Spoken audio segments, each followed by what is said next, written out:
नमस्कार, डेली 24 भारत देख रहे हैं आप। मैं हूं आपके साथ अनीता शर्मा। शुरुआत करते हैं उत्तर प्रदेश की बड़ी खबरों से। यूपी के बलिया जिले से बेहद ही दर्दनाक हादसे की खबर सामने आई है, जहां पर सनसनीखेज जिले की हत्याकांड के बाद से अब कानून व्यवस्था पर गंभीर सवाल खड़े हो गए हैं। बता दें कि क्षेत्र में बेलथरा रोड इलाके में हुई इस हत्या की घटना बढ़ते अपराध और सक्रिय होते आपराधिक गिरोहों की ओर इशारा करती है। वारदात के बाद इलाके में आक्रोश का माहौल बन गया है। हत्या के खुलासे और आरोपियों की गिरफ्तारी की मांग को लेकर समाजवादी पार्टी के कार्यकर्ता बड़ी संख्या में युवा सड़कों पर उतर आए हैं। बेलथरा रोड से लेकर तहसील परिषद तक जोरदार प्रदर्शन किया गया। प्रदर्शनकारियों ने पुलिस प्रशासन के खिलाफ नारेबाजी करते हुए आरोप लगाया और अपराधियों के खिलाफ प्रभावित कार्रवाई नहीं की जा रही है। प्रदर्शन के दौरान सपा नेताओं ने पुलिस की कार्यप्रणाली पर सवाल उठाते हुए कहा कि जिले में अपराध लगातार बढ़ रहा है और प्रशासन मूक दर्शक बना हुआ है और नेताओं ने चेतावनी दी है कि यदि जल्दी हत्याकांड का खुलासा नहीं हुआ तो आंदोलन को और तेज किया जाएगा। धरना स्थल पर पहुंचे पुलिस अधिकारियों ने प्रदर्शनकारियों को आश्वासन दिया है कि मामले की गंभीरता से जांच की जा रही है और आरोपियों की गिरफ्तारी के लिए पुलिस टीमें लगातार कार्रवाई कर रही हैं। अधिकारियों ने कहा कि दोषी चाहे कोई भी हो, उसे छोड़ा नहीं जाएगा। वहीं सपा नेताओं ने आरोप लगाया कि घटना के कई दिन बीत जाने के बावजूद भी अब तक किसी भी आरोपी की गिरफ्तारी नहीं हुई है, जो कि काफी निंदनीय है। उन्होंने पुलिस प्रशासन को समय सीमा देते हुए कहा कि यदि तय अवधि में कार्रवाई नहीं हुई तो इससे भी उग्र आंदोलन किया जाएगा। देखिए, हमारे क्षेत्र में जो अप्रिय घटना हुई है उसके उपलक्ष्य में समाजवादी पार्टी द्वारा धरने का आयोजन रखा गया था, जिसमें मांग की गई कि जल्द से जल्द उस हत्यारों को पकड़ा जाए, उसको सज़ा मिले। देखिए, इस सरकार से उम्मीद नहीं है। अब सड़क से लेकर के सदन तक इस लड़ाई को समाजवादी पार्टी द्वारा लड़ा जाएगा, तभी हम लोगों को न्याय मिल पाएगा। इससे न्याय की उम्मीद नहीं है। तो अभी सीओ साहब भी आए थे, एसडीएम साहब भी आए थे, क्या आश्वासन दिए? सीओ साहब आश्वासन दिए हैं कि 4-5 दिन का समय लिया गया है। अगर वो उस समय पर वो अरेस्ट या कोई कार्रवाई नहीं होती है तो बहुत बड़ा उग्र प्रदर्शन होगा। प्रशासन से आश्वासन मिल रहा है, कार्रवाई नहीं हो रही है, कार्रवाई एकदम नहीं हो रही है और ये सरकार के सह पर ही ये पूरा घटना को अंजाम दिया जा रहा है। एकदम पूरे प्रदेश और देश के सरकार यानी झूठी सरकार है, ये एकदम सरकार फेलियर है।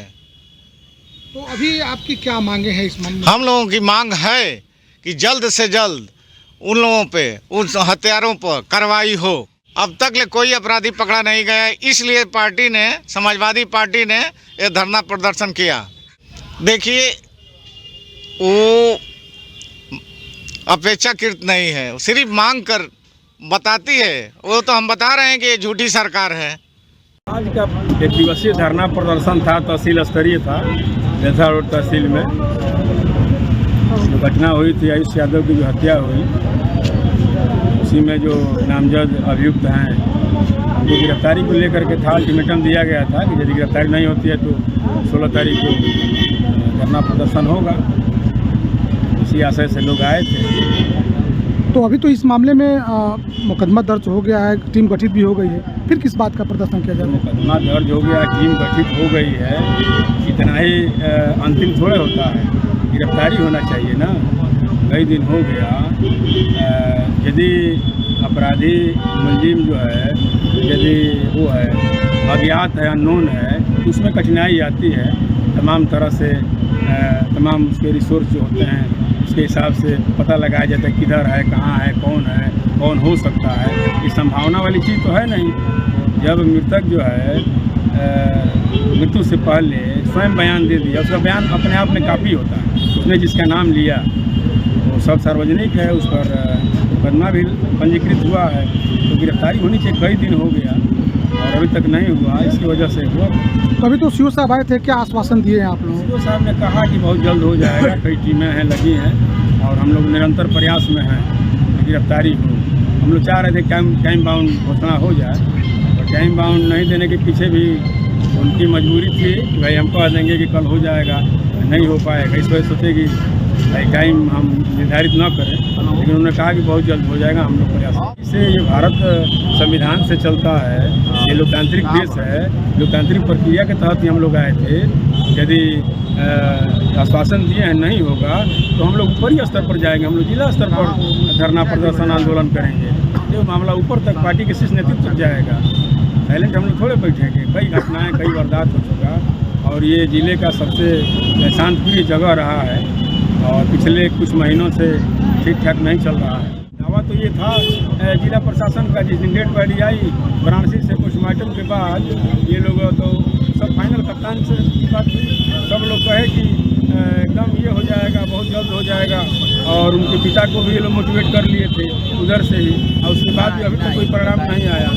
तो ये जैसे सरकार है, सरकार के मंशा के हिसाब से ही तो ये लोग काम। प्रथम दृष्टया भाई उनकी गिरफ्तारी हो ये है, उसके बाद से वो परिवार है उसका सुरक्षा या इस देश के अंदर तमाम तरह के सहयोग, आर्थिक सहयोग भी शासन सत्ता से दिए जाते हैं। ये सब सारी चीज़ें हैं, बहुत सारी चीज़ें हैं और इसका बेहतर तरीके से उच्च स्तरीय जाँच भी होना चाहिए। और खबरों में आगे बढ़ते हैं और बड़ी जानकारी निकलकर सामने आ रही यूपी के अंबेडकर नगर से, जहां पर कड़ाके की ठंड में स्कूलों का समय नहीं बदला है। छात्र और छात्राएं सुबह ठंड में स्कूल जाने को मजबूर हैं। अभिभावकों में भारी नाराजगी देखने को मिल रही है और स्वास्थ्य के प्रति चिंता भी व्यक्त की जा रही है। शिक्षा विभाग की कार्यप्रणाली पर भी कई सवाल उठ रहे हैं।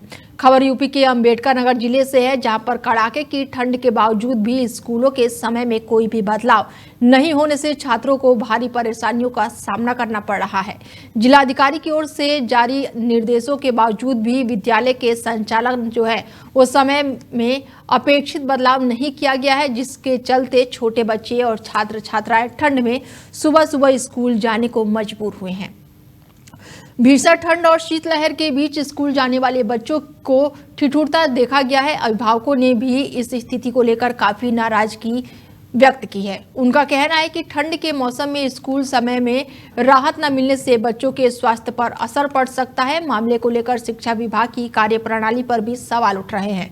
लोगों का कहना है कि जब प्रशासन की ओर से दिशा निर्देश जारी किए गए थे तो उन्हें प्रभावी तरीके से लागू किया जाना चाहिए था, ताकि बच्चों को ठंड से राहत मिल सके। अंबेडकर नगर से खबर है, जहां पर पंकज चौधरी बने हैं उत्तर प्रदेश बीजेपी के अध्यक्ष और ब्रजेश गुप्ता ने पंकज चौधरी का भव्य स्वागत किया है और पंकज चौधरी का व्यापक राजनीतिक अनुभव को भी काफी सराहा गया है। अंबेडकर नगर में केंद्रीय वित्तीय राज्य मंत्री पंकज चौधरी को यूपी बीजेपी का प्रदेश अध्यक्ष निर्विरोध चुने जाने पर बीजेपी नेता और उद्योग व्यापार मंडल के जिला अध्यक्ष ब्रजेश गुप्ता ने उनका हार्दिक स्वागत किया है। ब्रजेश गुप्ता ने इस अवसर पर कहा कि पंकज चौधरी का व्यापक राजनीतिक अनुभव, संगठनात्मक दक्षता और जनसेवा के प्रति समर्पण प्रदेश बीजेपी संगठन को नई ऊंचाइयों तक पहुंचाएगा। उन्होंने उम्मीद जताई कि उनके नेतृत्व में संगठन और जनहित दोनों में सकारात्मक बदलाव देखने को मिलेगा। श्रीमान जी, उसमें जो है मछुआ समुदाय के लोग जो है एक गरीब पीड़ित व्यक्ति थे, वो अपना जीवन का यापन मछली बेचकर करते थे और नगर पालिका ने उनको एक नोटिस दिया कि 1 हफ्ते के अंदर ये स्थान खाली कर दीजिए, क्योंकि वो स्थान जो है किसी फैजाबाद के सदस्य की कमेटी है, वो मार्केट उसकी नीलामी होनी है, तो वहां पे मछली लगने के कारण उसकी नीलामी नहीं हो पा रही थी।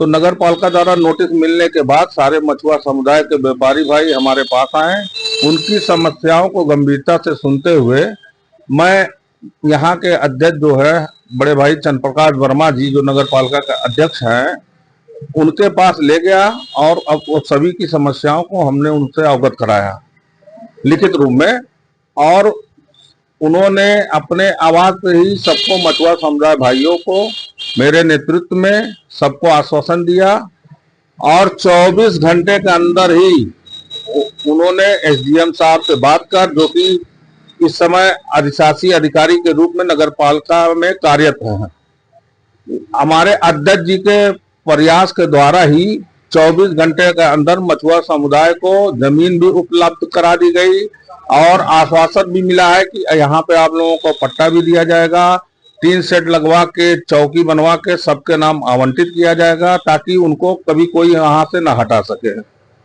इसके लिए मैं माननीय एसडीएम महोदय का और यहाँ के नगर अध्यक्ष श्री चंद्रप्रकाश वर्मा जी का हृदय से आभार व्यक्त करता हूँ। मछुआ समाज के लोगों का आरोप है कि हम लोगों की दुकान 4 से 5 किलोमीटर की दूरी पे लग रही है, इसको लेकर उन लोगों में आक्रोश है। जिन नोटिस में लिखा था कि सारे लोगों की दुकान को निबियावा पोखरा जो यहाँ से 5 से 6 किलोमीटर की दूरी पे है, तो ना तो वहां तक दुकानदार जा पाते हैं और ना तो वहां तक ग्राहक जा पाता, जिससे वो अनुचित था। लेकिन उन्हीं सब की समस्याओं को लेकर हम अध्यक्ष जी के यहाँ गए। अध्यक्ष जी ने आधे किलोमीटर की दूरी पे जो अंजलि ढाबा है उसी के सामने नगरपालिका की तमाम जमीनें हैं, वहां पे उन्होंने आश्वासन दिया और एसडीएम महोदय ने कल हमारी वार्ता में उन्होंने कहा कि 1 हफ्ते के अंदर आप लोग वहां शिफ्ट हो जाइए। इसके लिए एसडीएम साहब और अध्यक्ष जी का मैं हृदय से आभार व्यक्त। खबर यूपी के अमेठी से है, जहां पर मरीज के परिजनों से मारपीट का वीडियो सोशल मीडिया पर तेजी से वायरल हो रहा है और ऑपरेशन के बाद मरीज के दर्द की अनदेखी परिजनों ने थाने में शिकायत दर्ज कराई है और मामले की जांच पड़ताल में पुलिस जुट गई है। बता दें कि खबर अमेठी से है, जहां पर मारपीट का वीडियो वायरल हो रहा है और ऐसे में बता दें कि मामले को लेकर पुलिस लगातार अब जांच पड़ताल करती हुई दिखाई दे रही है।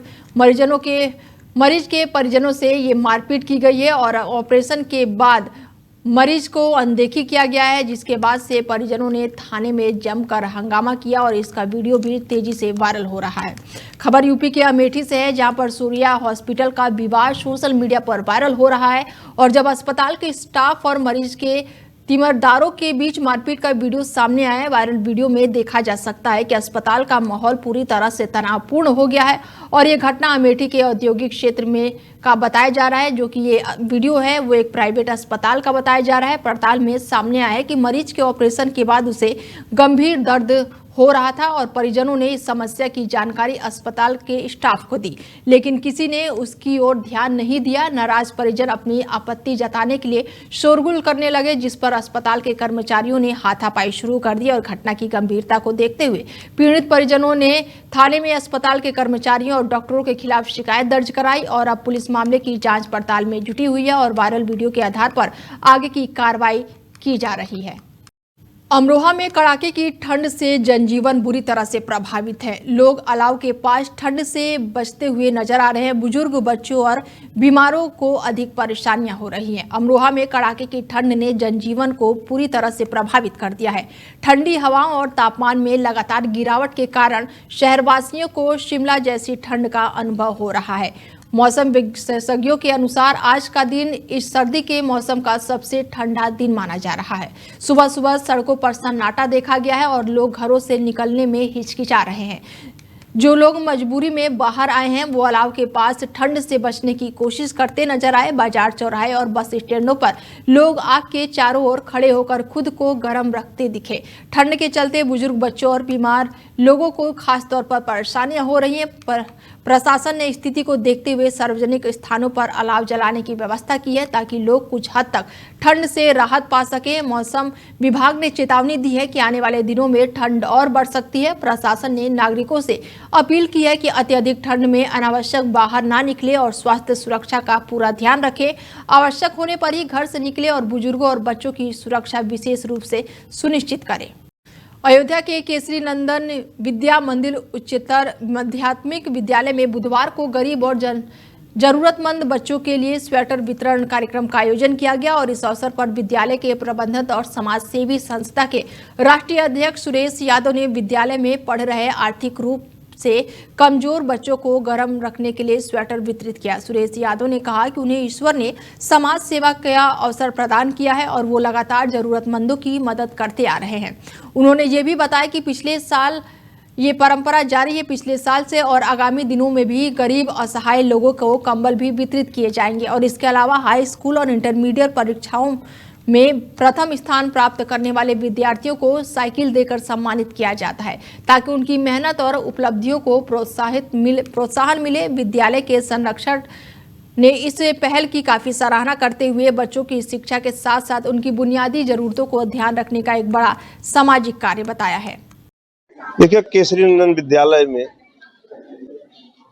ध्रुव यादव जी की देखरेख में, उनके संरक्षक में बड़े पैमाने पर ठंड के मौसम में बच्चों को जो है स्वेटर वितरण का कार्यक्रम, मैं इस विद्यालय का प्रबंधक हूं, मेरे हाथों से बड़े पैमाने पर बच्चों को स्वेटर उपलब्ध कराने का काम किया गया है, जिससे ठंड से बचाया जा सके। जो गरीब परिवार से बच्चे आते हैं उनको बड़े पैमाने पर हम लोग मदद कर रहे हैं। निरंतर देखिए, अभी स्वेटर का वितरण हो रहा है, आगे चलकर जो है कम्बल का वितरण बड़े पैमाने पर समाज सेवी संस्था के लोग वो जो है हम लोग मिलकर करेंगे। जो है देखिए, भगवान राम की नगरी है, भगवान राम की धरती है, यहाँ जो है बड़े पैमाने पर लोग मदद भी कर रहे हैं, जगह जगह कार्यक्रम भी हो रहा है।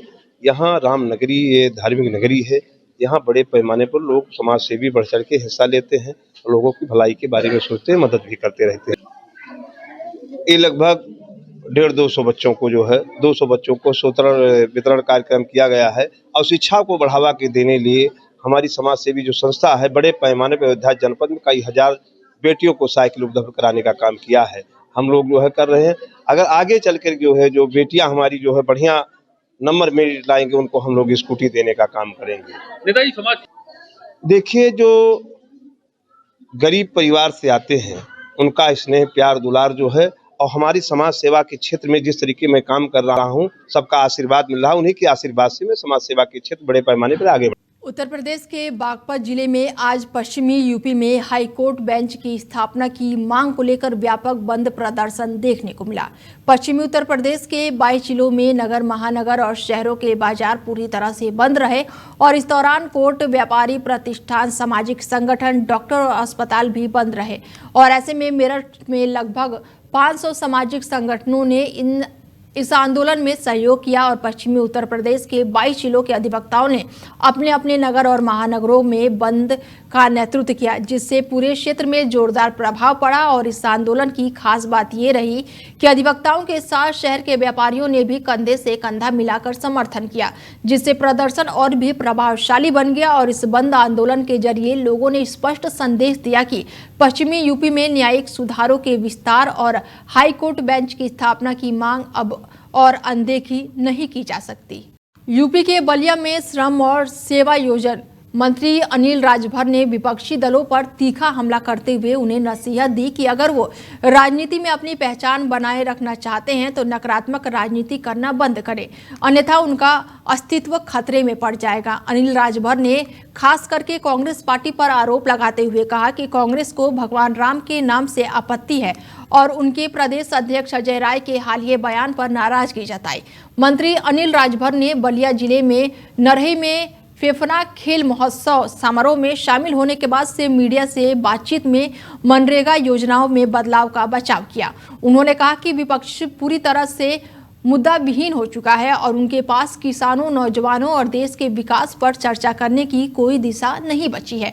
उनका आरोप है कि विपक्ष केवल प्रधानमंत्री नरेंद्र मोदी का विरोध करने में लगा हुआ है और इस प्रक्रिया में देश के हित की अनदेखी हो रही है। अनिल राजभर ने चेताया है कि कांग्रेस के नेताओं को अपनी बातें सोच समझकर कहनी चाहिए और आसमान की तरफ देखकर थूकना बंद करें, नहीं तो हस्न बुरा होगा। उन्होंने कहा कि जिनके पास विवेक और बुद्धि है वो सही तरीके से बोल सकते हैं और विपक्ष के इस तरह के बेतुके बयान राजनीति की गरिमा के लिए खतरनाक है। खड़ी है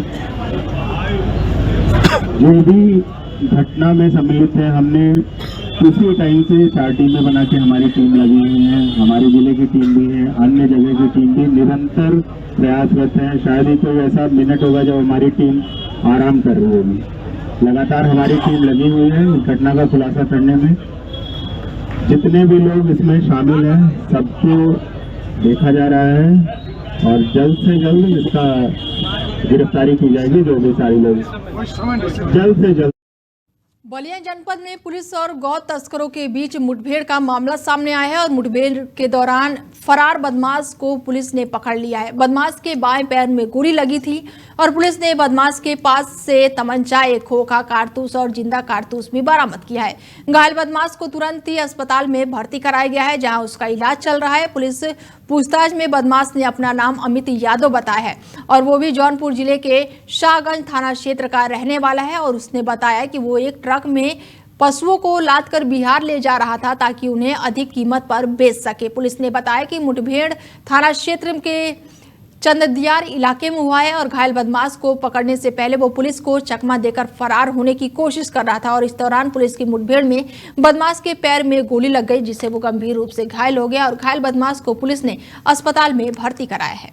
बलिया में पुलिस अधीक्षक के द्वारा अपराधियों के विरुद्ध चलाए जा रहा अभियान के अंतर्गत आज बैरिया थाने के अंतर्गत सूचना मिली कि एक अपराधी अपने आप को छुपा रहा है। इस संबंध में पुलिस टीम के द्वारा उसकी घेराबंदी की गई और उसको ललकारा गया। तब उसने जान से मारने की नियत से पुलिस टीम पर फायरिंग कर दिया। पुलिस टीम के द्वारा आत्मरक्षा फायरिंग की गई, जिससे उसके पैर में गोली लगी। पूछताछ करने पर ज्ञात हुआ उसका नाम अमित है और वह स्थानीय थाने से गौवध में वांछित अभियुक्त है। उसके पास से जब तलाशी ली गई तो एक नाजायज तमंचा, 2 खोखा कारतूस और एक जिंदा कारतूस बरामद हुआ। उसको तत्काल अस्पताल भिजवाया गया, जहां उसकी स्थिति खतरे से बाहर है। मौके पर पुलिस फोर्स मौजूद है और प्रकरण में बिजनौर जिले में बढ़ती ठंड और शीतलहर को देखते हुए जिले के सभी स्कूलों में एक दिन का अवकाश घोषित किया गया है और ये निर्णय जो है जिला प्रशासन और बीएसए के निर्देश पर लिया गया है। कक्षा 1 से 12 तक के सभी सरकारी सहायता प्राप्त और निजी स्कूल कल पूरी तरह से बंद रहेंगे। अधिकारियों ने स्पष्ट किया कि आदेश का पालन न करने वाले स्कूलों के खिलाफ सख्त कार्रवाई की जाएगी। जिले में ठंड और शीतलहर के चलते बच्चों और स्कूल स्टाफ की सुरक्षा को ध्यान में रखते हुए ये कदम उठाया गया है। प्रशासन ने अभिभावकों से भी अपील की है कि वो अपने बच्चों को ठंड से बचने के उपाय करें और घर से निकलते समय उचित गर्म कपड़े पहने। बिजनौर कोतवाली शहर क्षेत्र के नेशनल हाईवे 34 स्थित के पास से गंभीर सड़क हादसा हुआ है। कॉलेज की बस और एक ट्रक के बीच जोरदार टक्कर में लगभग आधा दर्जन छात्र गंभीर रूप से घायल हो गए। घायलों को तुरंत ही जिला अस्पताल में भर्ती कराया गया है, जहां उनका इलाज चल रहा है। जानकारी के अनुसार सभी छात्र बीएससी नर्सिंग और साथ ही जीएनएम कोर्स के विद्यार्थी हैं और कॉलेज में प्रशिक्षण के लिए बिजनौर अस्पताल जा रहे थे। पुलिस ने मौके पर पहुंचकर जांच शुरू कर दी है और कहा है कि दुर्घटना की वजह का पता लगाया जा रहा है। प्रशासन ने अपील की है कि वाहन चालकों को विशेष सावधानी बरतनी चाहिए और हादसे के दौरान राहत कार्यों में तेजी लाने के निर्देश भी दिया गया है। हम लोग यहाँ पे हॉस्पिटल ड्यूटी आ रहे थे तो सामने एक ट्रक था, तो सडन उसके ब्रेक लगे तो हमारे जो बस ड्राइवर थे उन्होंने भी सडन ब्रेक लगाए। तो हम लोग तब हमको पता नहीं था कि अचानक ब्रेक लगने वाले हैं, तो अचानक एक्सीडेंट हुआ। तो काफ़ी बच्चों को चोट लगी है, मुझे चेस्ट पेन है, बस यही हुआ। नहीं, स्पीड तो इतनी ज़्यादा नहीं थी, वरना और ज़्यादा चोट लग सकती थी। एक तो कोहरा भी है और जो वो थे ना ट्रक ड्राइवर, उन्होंने सडन ब्रेक लगाए। तो फिर अंकल ने, हम थे स्कूल स्टूडेंट के 10-15 बच्चे थे हम लोग। हमीरपुर जिले की जीवनदायिनी और पौराणिक महत्व वाली चंद्रावल नदी को नया जीवन देने के लिए बड़े पैमाने पर काम शुरू हो चुका है। बुधवार को प्रभारी मंत्री रामकेश निषाद ने ग्राम पंचायत और विश्वविद्यालय विधान में मिशन जलदय के तहत महत्वाकांक्षी परियोजनाओं का शुभारंभ किया और इस अवसर पर उन्होंने बताया कि हमीरपुर जिले में चंद्रावल नदी कभी आस्था और सांस्कृतिक जीवन का प्रमुख केंद्र रही है, लेकिन समय के साथ वो विलुप्त होने की कगार पर पहुंच गई है। मंत्री ने कहा कि सरकार का उद्देश्य है कि ऐसी ऐतिहासिक और पौराणिक नदियों को पुनर्जीवित कर जनजीवन और पर्यटन को भी बढ़ावा दिया जाए। जिला अधिकारी ने मिशन जलदय की उपलब्धियों को साझा करते हुए बताया कि मुख्यमंत्री के आह्वान पर एक जनपद एक नदी के तर्ज पर नदी को चयनित किया गया है और पिछले 1 साल में जिले में 5000 से अधिक खेत तालाब खोदे गए हैं, जिससे भूगर्भ जल स्तर में सुधार हुआ है और नए डेटा के अनुसार अब 4 विकसित खंड में भी इसको बाहर आ चुका है और जल संरक्षण में इस प्रयास में क्षेत्र में फसलों के उत्पादन में भी उल्लेखनीय वृद्धि हुई है। ये हमारे लिए गर्व का विषय है। इसी कड़ी में हमारे बीच में उपस्थित माननीय सदर विधायक जी का भी धन्यवाद देना चाहूंगा, जितने हमारे अधिकारीगण हैं उनको मोटिवेट किया इस पावन पर्व के लिए, ताकि जितने भी हमारे पर्यावरण से संबंधित जितने भी क्षेत्र हैं उनमें हम लोग काम कर सकें, बढ़ चढ़कर हिस्सा ले सकें। और इसके लिए सर सादर आपको बहुत बहुत धन्यवाद। इसी क्रम में हमारे बीच में उपस्थित जिला पंचायत अध्यक्ष महोदय का भी धन्यवाद देना चाहूंगा। सरकार के किसी मद के खर्चे के ये महत्वपूर्ण है कि ये जन भागीदारी के अंतर्गत आज अपनी जीवनदायिनी का पुनरुद्धार का अभियान की शुरुआत हुई। 2023 में जब बांदा का विभाग था निश्चित रूप से वहां पर वहां के जिलाधिकारी और वहां के समाज सेवी, वहां के लोगों ने इस अभियान को लिया था। और आज ये बड़े हर्ष का विषय है कि अपने हमीरपुर जनपद में जो 68 किलोमीटर चलती है नदी, महोबा से चल करके ये बांदा जनपद के हमारी ग्राम पंचायत पैलानी के पास शंकरपुरवा में केन नदी में इसका संगम होता है। पीलीभीत बस्ती हाईवे पर रविवार को एक दर्दनाक हादसा हुआ जिसमें तेंदुए की मौत हो गई और साथ ही पीलीभीत की ओर अज्ञात वाहन ने सड़क पार कर रहे शवक को जोरदार टक्कर मार दी। टक्कर के बाद वाहन चालक मौके से फरार हो गया और शवक को रौंदते हुए गुजरने के कारण हाईवे पर कुछ देर में अफरा तफरी का माहौल पैदा हो गया। आसपास के ग्रामीणों ने तुरंत ही घटना की सूचना वन विभाग को दी और सूचना मिलते ही वन विभाग की टीम मौके पर पहुंची। खबर यूपी के पीलीभीत से है, जहां पर किशोरी के साथ छेड़छाड़ का और मारपीट का मामला सामने आया है। परिजनों ने भी आरोपियों के हमले का शिकार हुए हैं और घटना जो है वो पूरी तरह से सीसीटीवी में कैद हो गई और सोशल मीडिया पर ये तेजी से वायरल हो रहा है। पीलीभीत के सहरा मऊ थाना क्षेत्र का ये मामला बताया जा रहा है, जहां पर किशोरी के साथ कथित छेड़छाड़ और मारपीट का मामला सामने आया है। जानकारी के अनुसार किशोरी खेत में लकड़ी लेने के लिए जा रही थी, तभी एक युवक ने उसके साथ अश्लील हरकत की। विरोध करने पर आरोपी ने गाली गलौज करते हुए लात घूंसों से किशोरी को पीटा। किशोरी किसी तरह अपनी जान बचाकर घर पहुंची और परिजनों को पूरी आपबीती बताई। जब परिजन शिकायत करने के लिए निकले तो आरोपी और उसके साथियों ने रास्ते में रोककर उन्हें भी लात घूंसों से पीटा। आरोपियों ने किशोरी को उठाकर ले जाने की धमकी भी दी है, जिसके बाद से पूरे परिवार में दहशत फैल गई है। फिलहाल बुलेटिन में मेरे साथ इतना ही। दीजिए इजाजत, नमस्कार।